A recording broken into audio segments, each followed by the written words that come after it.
وقال الله تعالى بعد أعوذ بالله السميع العليم من الشيطان الرجيم لا إكراه في الدين قد تبين الرشد من الغي فمن يكفر بالطاغوت ويؤمن بالله فقد استمسك بالعروة الوثقى لا انفصام لها والله سميع عليم. الله ولي الذين آمنوا يخرجهم من الظلمات إلى النور والذين كفروا أولياؤهم الطاغوت يخرجونهم من النور إلى الظلمات أولئك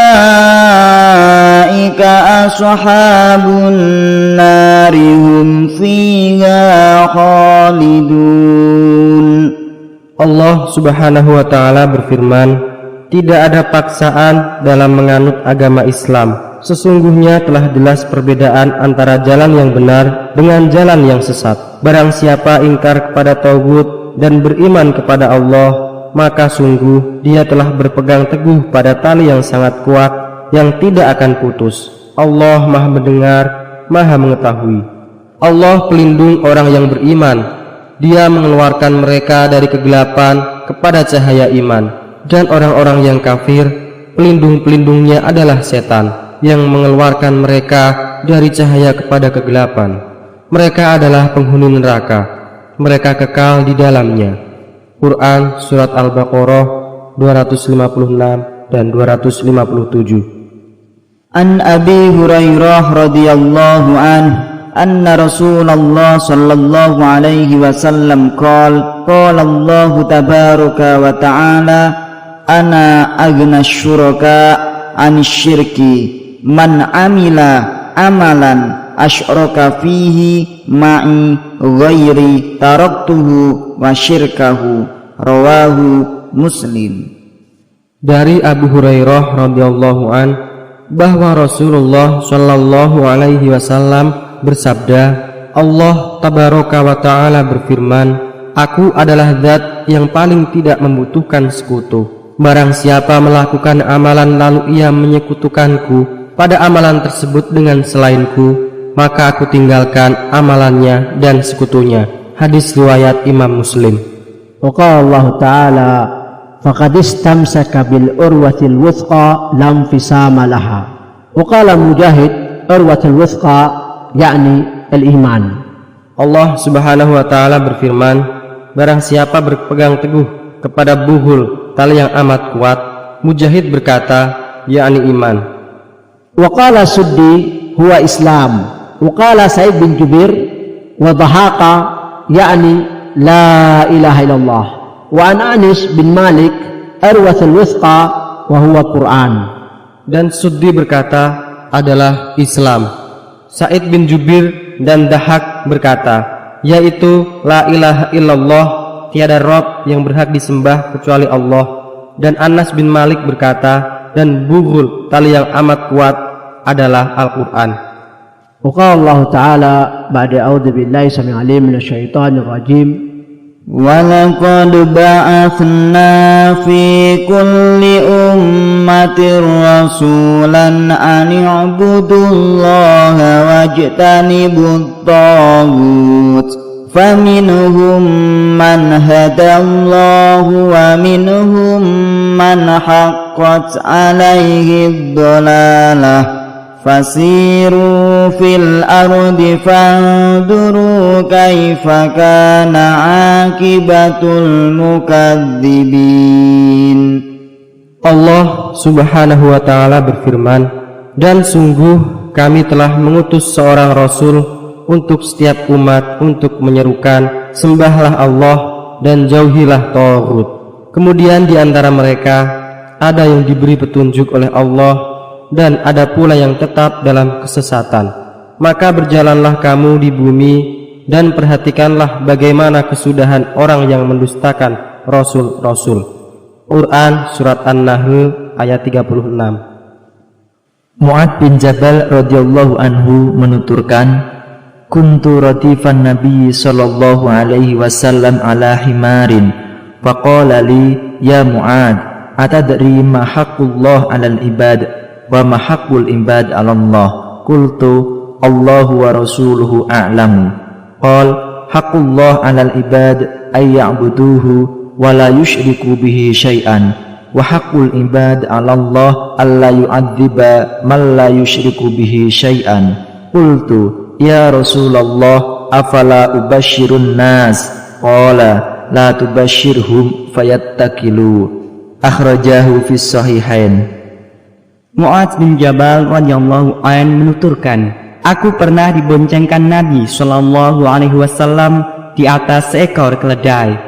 Lalu beliau bersabda kepadaku, wahai Mu'adz, tahukah kamu apa hak Allah yang wajib dipenuhi oleh para hambanya dan apa hak para hamba yang pasti dipenuhi Allah? Aku menjawab, Allah dan Rasulnya lebih mengetahui.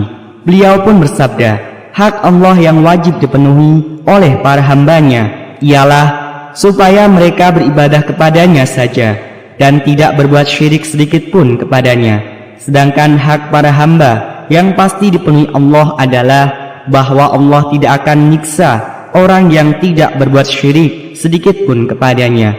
Aku bertanya, ya Rasulullah, tidak perlukah aku menyampaikan kabar gembira ini kepada orang-orang? Beliau menjawab, janganlah kamu menyampaikan kabar gembira ini kepada mereka, sehingga mereka nanti akan bersikap menyandarkan diri. Hadis riwayat Al-Bukhari dan Muslim dalam sahih mereka. Nabi sallallahu alaihi wasallam bersabda, a'zamud dzambi an taj'ala lillah niddan wa huwa khalaqaka. Dosa terbesar adalah engkau menjadikan tandingan, yakni sekutu bagi Allah, sedangkan dialah yang menciptakanmu. Diriwayatkan oleh Al-Bukhari dan Muslim. وقال الله تعالى بعد أعوذ بالله السميع العليم من الشيطان الرجيم ألم تر إلى الذين أوتوا نصيبا من الكتاب يؤمنون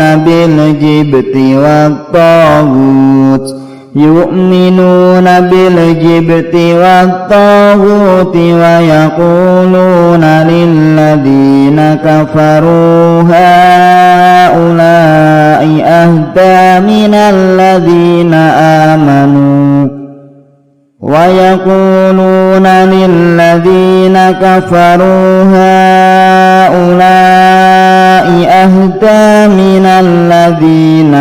آمنوا سبيلا.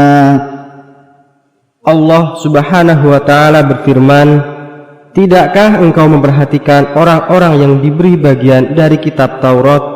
Mereka percaya kepada Jibt dan Taghut dan mengatakan kepada orang-orang kafir atau musyrik Mekah bahwa mereka itu lebih benar jalannya daripada orang-orang yang beriman. Quran Surat An-Nisa ayat 51. وقال عمر بن الخطاب الجبت السحر والطاغوت شيطان. وقال ابن عباس الجبت شرك وعنه الجبت الأصنام وعن شعبي الجبت كاهن. Umar bin Khattab radhiyallahu an mengatakan bahwa Jibt adalah sihir, sedangkan Taghut adalah syaitan. Demikian pendapat yang diriwayatkan dari Ibnu Abbas. Sedangkan dari Ibnu Abbas, Abul Aliyah, Mujahid, Atha, Ikrimah, Sa'id bin Jubair, Asy-Sya'bi dan Al-Hasan dan Attiyah, Jibt adalah syaitan. Ibnu Abbas menambahkan dalam bahasa Habasyiyah, Al-Alamah Abu Nasr bin Ismail bin Hammad Al-Jauhari dalam kitabnya As-Sahih berkata, Jibt adalah kalimat yang ditujukan untuk berhala, tukang ramal, tukang sihir dan sejenisnya. Di dalam sebuah hadis disebutkan at-tiyaratu wal iyafatu wat tarqu minal jibti. Tiarah, ramalan buruk, dengan tanda-tanda burung, yafah, ramalan perdukunan, dan at-talq, sihir adalah bagian dari jib. وقال الله تعالى بعد أعوذ بالله السميع العليم من الشيطان الرجيم ولقد ذرأنا لجهنم كثيرا من الجن والإنس لهم قلوب لا يفقهون بها ولهم أعين لا يبصرون بها ولهم آذان لا يسمعون بها أولئك كالأنعام بل هم أضل أولئك هم الغافلون. Allah subhanahu wa ta'ala berfirman, dan sungguh akan kami isi neraka jahanam banyak dari kalangan jin dan manusia. Mereka memiliki hati, tetapi tidak dipergunakannya untuk memahami ayat-ayat Allah, dan mereka memiliki mata, tetapi tidak dipergunakannya untuk melihat tanda-tanda kekuasaan Allah, dan mereka mempunyai telinga, tetapi tidak dipergunakannya untuk mendengarkan ayat-ayat Allah. Mereka seperti hewan ternak, bahkan lebih sesat lagi. Mereka itulah orang-orang yang lengah. Quran Surat Al-A'raf ayat 179. وفي صحيح مسلم عن عبد الله بن عمرو أن رسول الله صلى الله عليه وسلم قال إن الله قدر المقادير الخلق قبل أن يخلق السماوات والأرض ب50,000 سنة وكان أرشه على الماء. Di dalam Sahih Muslim dari Abdullah bin Amr, dan Rasulullah Shallallahu Alaihi Wasallam bersabda, Allah telah menuliskan takdir segala makhluk sejak 50.000 tahun sebelum Dia menciptakan langit dan bumi. Beliau bersabda, dan arsy-Nya berada di atas air. Hadis riwayat Imam Muslim.